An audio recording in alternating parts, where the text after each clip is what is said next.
In this video, I'm gonna show you what I absolutely love about this fishing oxygen pump, as well as the things that I wish were different. And before we dive in, I wanted to mention that I did receive it as a gift. So the way you're gonna use it, first, you're gonna place this little tube into here.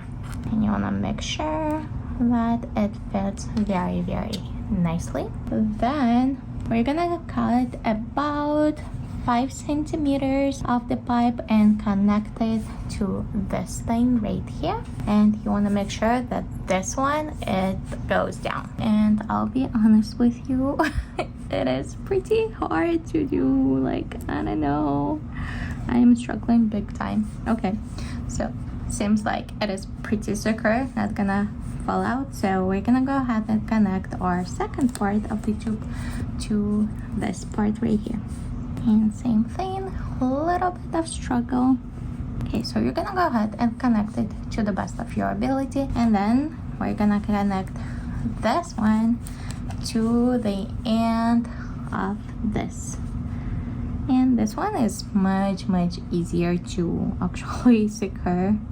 And the moment of truth, let's see how well it does. Oh, look at that. Look at all of those bubbles. Let's imagine this little leaf is my fish. Let's try switching gears. And the last one is on and off, so it's not constantly on. So it's on for 10 seconds and off for 18 seconds. I think this is pretty nice tool. I actually really like it. As for the things that I wish were different, I wish we could visually see somewhere here which setting we're on rather than guessing. And I wish that there was some kind of indicator that the battery is charging, because when I plug it in, I don't see anything happening. So I'm just hoping that it is charging. Like, I'm not sure. Is it charging? Is it not? We don't know.